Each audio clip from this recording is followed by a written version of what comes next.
जय भीम, नमो बुद्धाय। आप देख रहे हैं WH न्यूज। मैं नैना। महाबोधि महाविहार मुक्ति के लिए भंते विनाचार ने नागपुर दीक्षा भूमि से चैत्य भूमि मुंबई तक धम्म ध्वज यात्रा निकाली है, जिसमें महाबोधि मुक्ति के लिए भंते विनाचार मार्गदर्शन करेंगे। यात्रा आज आपके शहर में है।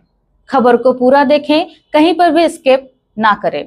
देखते हैं आपके शहर का यात्रा का पूरा कवरेज। आपके मकान की छत टपक रही है, बारिश में हर बार यही परेशानी। अब और नहीं, IBL एक्रेलिक केमिकल्स लेकर आया है छत टपकाव बंद करने का पक्का और असरदार सॉल्यूशन। अंदर गया तो मेरे मन में था, उस दिन तो मेरे मन में था कि आज मुझे वो मिल जाए,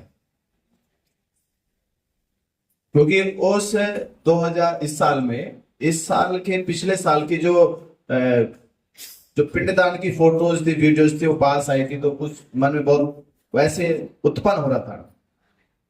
तो चला गया ऐसे ही। तो हम पूरी तैयारी से गए, कैमरा वैमरा लेके गए। तो कैमरा लेके गए कि वीडियो शूट करेंगे, देखेंगे कौन होता है यहाँ पे। तो गए, शिवलिंग का इत्तेफाक पुजारी भी मिला, उससे भी उसको भी बात की, तुम कब से पूजा करते हो, क्यों पूजा करते हो, ये शिवलिंग कैसे बन गया। तो शिवलिंग की स्थापना ही नहीं हुई, स्थापना की तारीख ही नहीं है महाबोधि महाविहार में, तो कहां से आ गया शिवलिंग? अचानक तो नहीं आ गया ये, उसकी तारीख भी तो होती है कि तब कब स्थापित किया से आपने यहाँ। तो शिवलिंग नहीं था, वो क्या थी कि वो एक पिलर था। उस पिलर को तोड़ते तोड़ते तोड़ते तोड़ते उन्हें छोटा सा पिलर बना दिया उसी को। अब उस जमाने में आज भी लोग इतना जागरूक नहीं कि वो जाने कि महाबोधि महाविहार की क्या क्या चीजें सुरक्षित है या नहीं है। तो वो पिलर तोड़ते तोड़ते उसको शिवलिंग बना दिया, फिर उस पर काली रंग पट्टी कर करके रंग रोगन करके उस पर दूध चढ़ाने लगे और शिवलिंग हो गया। तो क्या कब स्थापित हुआ, कैसे हुआ, कब से तुम पूजा करते हो? तो वो कहने लगा मैं 25 साल से करता हूँ, मेरे बाप 45 साल से करते थे। मगर बढ़िया है। तो कब तक करते रहोगे इसे? ये आडंबर पाखंड क्यों करते हो? तो वो वहां से जवाब देने के बजाय वो तो निकल गया। दूसरी साइड जाके देखे तो दूसरी साइड तो कुछ पंडे बैठे थे, वो पिंडदान करा रहे थे। और उनसे जाके बातचीत हुई तो उनसे कहा कि तुम्हें ये अनुमति देता कौन है आने की? ये पाखंड अंधविश्वास, लोगों को झूठ के नाम पे कहते हो कि तुम्हारे मरो को भोजन भेजेगी, कि तुमने पार्सल कंपनी को की यहाँ से, ये कोई कोरियर कंपनी के मरवे को खाना जाएगा यहाँ से, और इन भोले भाले लोगों को तुम बेवकूफ बना रहे बैठे बैठे। मरवा किसका खाना खाता है और कैसे जाएगा खाना? तुमने झोली भर ली, अपने घर लेके जाओगे सारा। तो किसकी अनुमति से आई, किसकी इजाजत से आई? ये ढोंग पाखंड करते हो। आगे तुम नहीं आना, आगे से नहीं आना, नहीं दिखाई देना यहाँ पे। तो इस इतनी देर की कुछ वार्तालाप हुई जिसमें वो बार बार अपने जवाबों से भाग रहे थे, जवाब नहीं दे पा रहे थे। उनको लग रहा था कि नहीं, बातें फंस रही है, उलझन पैदा हो जाएगी। और ये पहली बार था कि महाबोधि महाविहार में उन पंडों से कोई बात सवाल पूछ रहा था कि क्यों कर रहे ऐसा। तो उनको बहुत बड़ा अटपटा तो लग रहा था ये बात, तो पहली बार ऐसा हो रहा था। तो खैर मुझे भी नहीं पता था इसका असर कुछ और हो जाएगा। अब वहां से हम आ गए, तो अगले दिन क्या हुआ, तो वहां तो डीएम ने मीटिंग ले ली। इतनी बात पे डीएम ने मीटिंग ली। डीएम जब दंगे हो जाए तब तो मीटिंग नहीं लेता, फोन करते रहो जी यहाँ आग लग गई, यहाँ झगड़े हो गए, यहाँ दंगा हो गया, तब तो डीएम आता नहीं। इतने पूछ लेने पर डीएम को भी कुर्सी हिलने लगी, वो भागा भागा, उसने कहा क्या हो गया, वैसे ऐसे हो गया। तो उसी अगले रात उन्होंने पहले मुकदमा कर दिया। इतने पूछ लेने पर जो जेल तो नहीं गई, पर मुकदमा कर दिया पहले ही कि आपने आके महाबोधि महाविहार में पंडे पुरोहितों को धमकाया है, उनको मारने की धमकी दी है, उनसे भगाने की धमकी दी है, उनकी धार्मिक पूजा पाठ में अड़चन पैदा करी है, उनकी वीडियो फोटोज निकाल कर उसे वायरल करी है। तो उन्होंने पहला एक्शन लिया कि मुकदमा किया और महाबोधि महाविहार में कैमरा और मोबाइल ले जाने पर प्रतिबंध लगा दिया। तो मेरा ये सोचना था कि जब महाबोधि महाविहार में कुछ गलत नहीं हो रहा तो तुमने कैमरे पे मोबाइल पे प्रतिबंध क्यों लगाया? यानी इससे ये बात तो सिद्ध हो गई कि गलत हो रहा है, और आप दिखाना नहीं चाहते कि देश के बहुत देख ना पाए कि गलत क्या हो रहा है, तो देखा ना जा सके, इसलिए आपने मोबाइल और कैमरे पे प्रतिबंध लगा दिया। इससे बात सिद्ध हो गई गलत हो रहा। अब ये गलत हो रहा, ये आज पता चल रहा, पर इससे पहले पता क्यों नहीं चल रहा था? अब उनको लगने लगा कि ये तो बहुत बड़ा कांटा बनेगा हमारा। उन्होंने क्या किया, उस रात, उसके अगली रात एक्शन लिया। अगली रात एक्शन लिया, मुझे जाना था दिल्ली मीटिंग के लिए। उसी रात उन्होंने, मैं दिल्ली के लिए निकला था, उसी रात 12 बजे उन्होंने वहां जो बौद्ध गया महाबोधि महाविहार के सामने आंदोलन था, उसको रात के 1 बजे उठा लिया और भिक्षुओं को ये कह के सब बीमार है, सब मर जाएंगे, इनको डिटेन करा, हॉस्पिटल भर्ती कर दिया। हमें खबर मिली, फिर सुबह पहुंचे, फिर दूसरी जगह धरना शुरू किया और धरना धीरे धीरे धीरे धीरे हमने वहां से भी और फिर देश के अलग अलग, महाराष्ट्र में जाके, मध्य प्रदेश में जाके, आप छत्तीसगढ़ में जाके और यूपी में जाके प्रचार प्रसार किया और संख्या बढ़ने लगी। और फिर 1 तारीख हमें समझ में आ गई कि बुद्ध पूर्णिमा आ रही है, तो बुद्ध पूर्णिमा हमें बड़ा ऐलान करना चाहिए। तो 12 तारीख को 12 लाख बौद्ध गया पहुंचे। ये बात हमें समझ में आने लगी थी, क्योंकि हम वहां पे सारा रिकॉर्ड बनाया कि जितने लोग वहां आंदोलन में शामिल हो रहे थे, उतने लोग बौद्ध गया का रूटीन है, यानी 2000, 5000, 10,000 तक का जाने का रूटीन है बौद्ध गया में। तो इतने को तो प्रशासन सामान लेता है, इतने जाएंगे, सोचेगा ये तो बौद्ध दर्शन के लिए आए, आज कल चले जाएंगे। तो उतना रूटीन नहीं करना, हमें कुछ चेंज करना था, कानून बदलना था। तो हमें संख्या बढ़ानी थी बौद्ध गया में, और वो संख्या बढ़ने की तैयारी भी धीरे धीरे पूरे देश में जोर पकड़ चुकी थी, तेजी पकड़ चुकी थी। लोगों को मन में आ चुका था कि हाँ, हमें बौद्ध गया जाना चाहिए, महाबोधि महाविहार मुक्त कराना चाहिए। और उसके लिए निरंतर प्रयास भारत के कोने कोने में होने लगे। लोगों ने बसें, ट्रेनें, टिकट, अपने पर्सनल प्राइवेट वाहन करे, पर इत्तेफाक उनकी किस्मत कहूं या ये ऐसी कोई ऐसी घटना घट गई कि भारत पाकिस्तान का युद्ध होने लगा।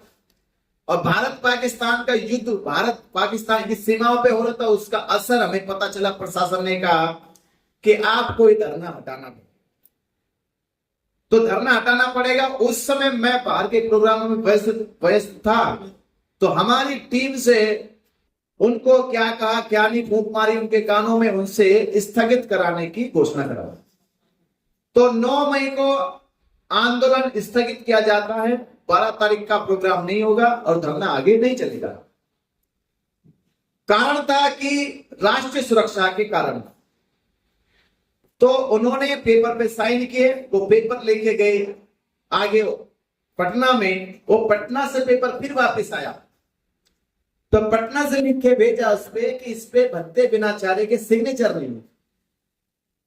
तो पेपर चलेगा पटना भी, पटना से फिर वापस आया पेपर, फिर बोला कि इसमें भत्ते बिनाचार्य के सिग्नेचर नहीं है, उनके सिग्नेचर करा के लाओ। तो इंस्पेक्टर डीएसपी ने फोन किया कि आप थाने आ जाओ। मैं अकेला वो होता जो बहुत गया, कभी थाने में नहीं गया था। जितनी बार इंस्पेक्टर ने बोला जिसमें मैं नहीं गया, मैंने कहा मैं यहाँ रहता हूँ, इस मोनेस्ट्री पर रहता हूँ, यहाँ आ जाओ। वो वहां आए, गाड़ी लेके, और गाड़ी लेकर पेपर दिखाएगी, ये पेपर है, आपको इस पर सिग्नेचर करने हैं। मैंने किस बात पे सिग्नेचर करनी है? कहने आपके साथियों ने इस पे सिग्नेचर कर दिए है कि भारत पाकिस्तान का युद्ध हो रहा है, तो धरना स्थगित किया जाता है और 12 तारीख का प्रोग्राम नहीं होगा।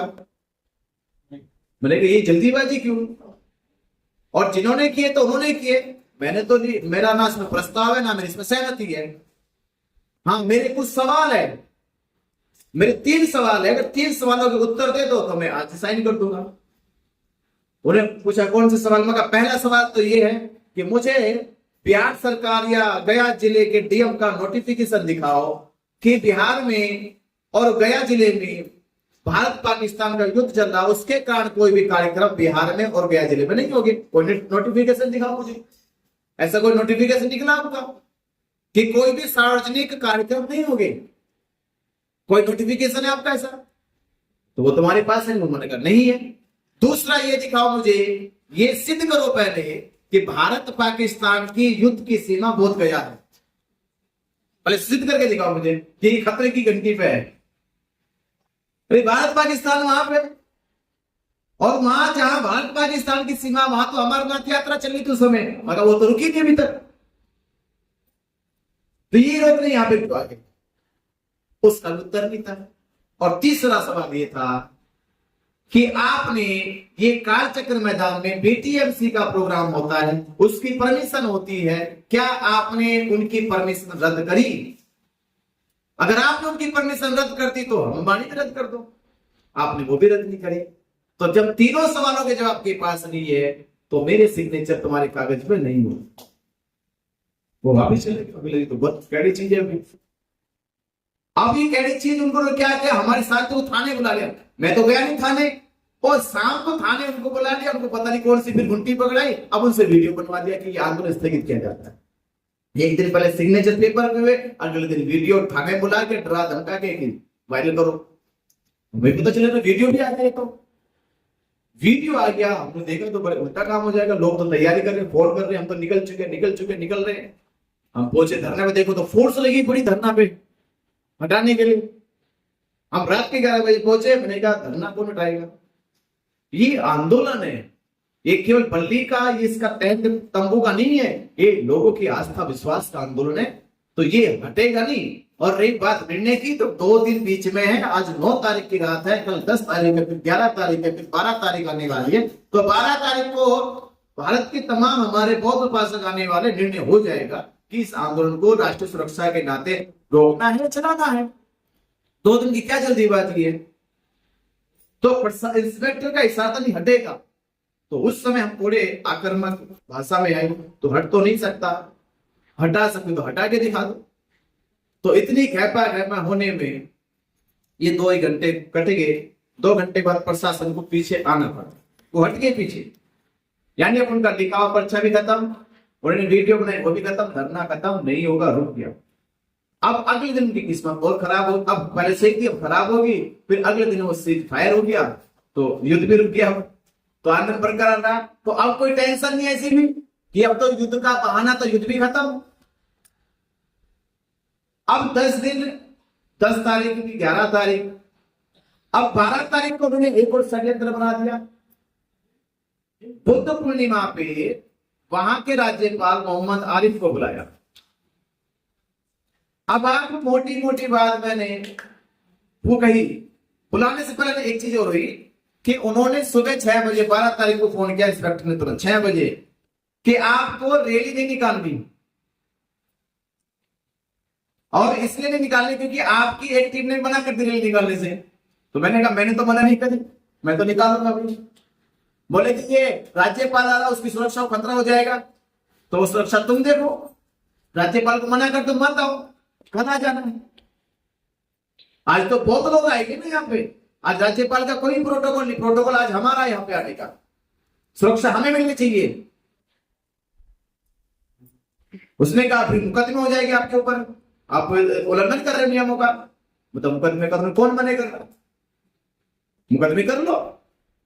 तो हमने रैली निकाली, जो वादा किया तो रैली निकाली, और महाबोधि महाविहार के पास गए, वहां वंदना करी, वहां से चल के फिर धरने पे आए। अब पुलिस का जो दिमाग था पूरा खराब हो चुका, उतना खराब हो रहा था कि वो सोच रहा था करें क्या अपन। तो उसी दिन फिर ये हुआ राज्यपाल का, उन्होंने जबरदस्ती राज्यपाल से शिवलिंग पूजा कराई। बुद्ध जयंती है, बुद्ध पूर्णिमा की, तो कम से कम बुद्ध की वंदना होगी। शिवलिंग पूजा का मतलब है कि ये लोग भड़केंगे, गुस्सा आएगा, और ये कहीं ना कहीं राज्यपाल के खिलाफ मोर्चा खोलेंगे, उसको यहाँ पे कुछ ना कुछ कहेंगे, और ये कहेंगे तो उनको गिरफ्तार करके जेल भेज देंगे। पर हमने सोचे कि नहीं, आज बुद्ध पूर्णिमा है, आज नहीं हमें ऐसा करना चाहिए, क्योंकि देश विदेश के लोग आते हैं, तो मैसेज बुरा नहीं जाना चाहिए। आज पूरे विश्व की बुद्ध पूर्णिमा है, तो उसे मनाओ, मतलब रखो, धैर्य रखो, मनाओ इसे।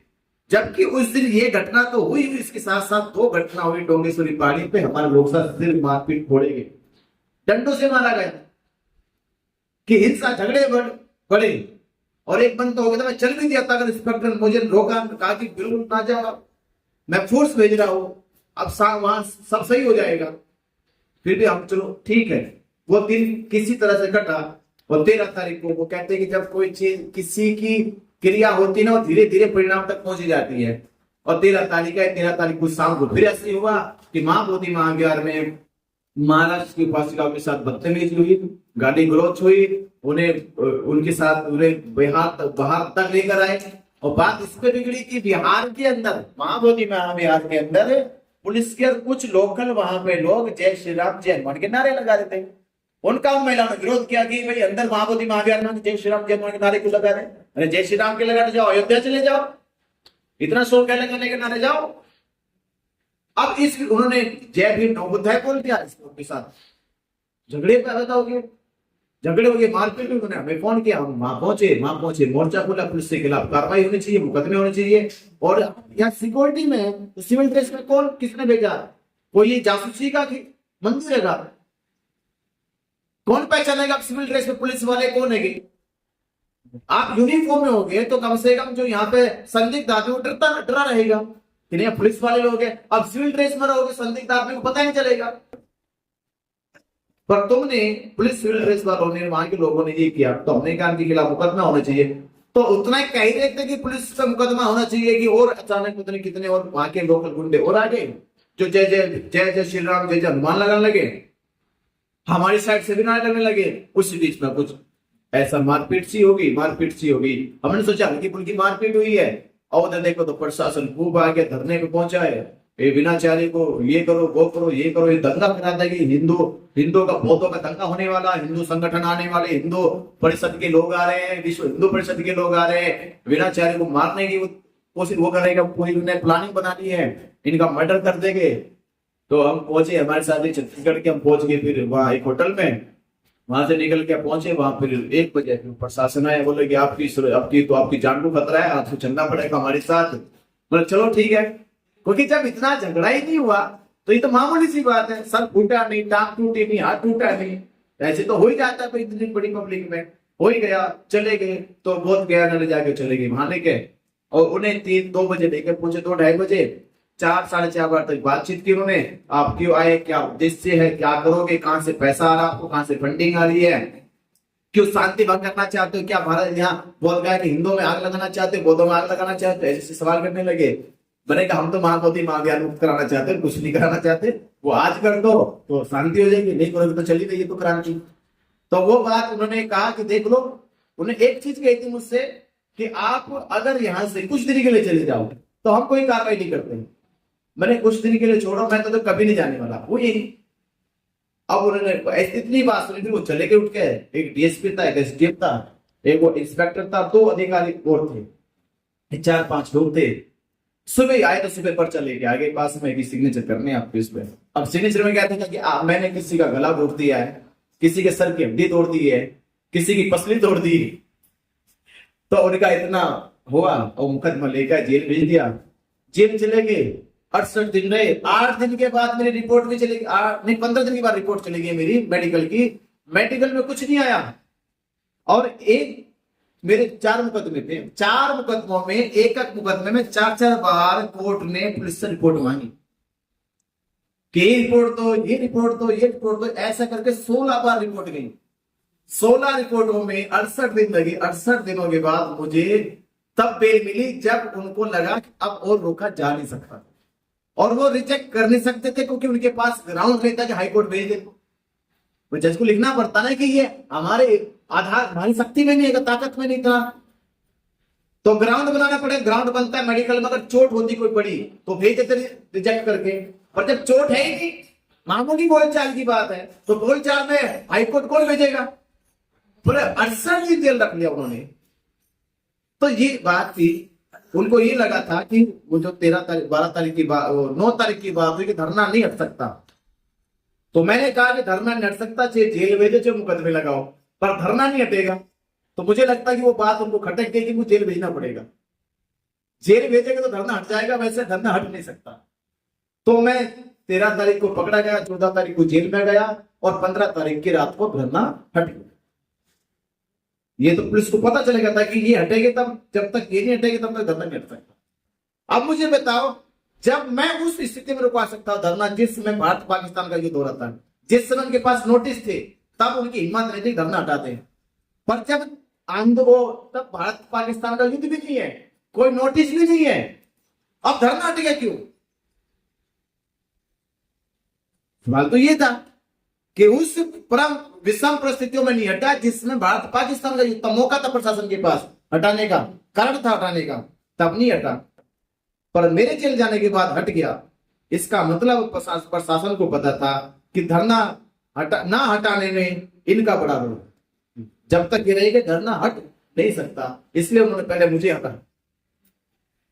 68 दिन जेल में रहा। उसके बाद ये कहा कि प्रशासन ने जो भी षड्यंत्र करे, साजिशें करी, जो भी कुछ हुआ, आपने धरना खत्म किया है, पर हमारा संकल्प, हमारा विश्वास है कि हम आंदोलन खत्म होने नहीं देंगे और पूरे देश में इस आंदोलन को मजबूत करेंगे, ताकतवर करेंगे। और आने वाली 12 फरवरी 2026 को ये भी विश्वास है कि महाबोधि महाविहार मुक्त भी।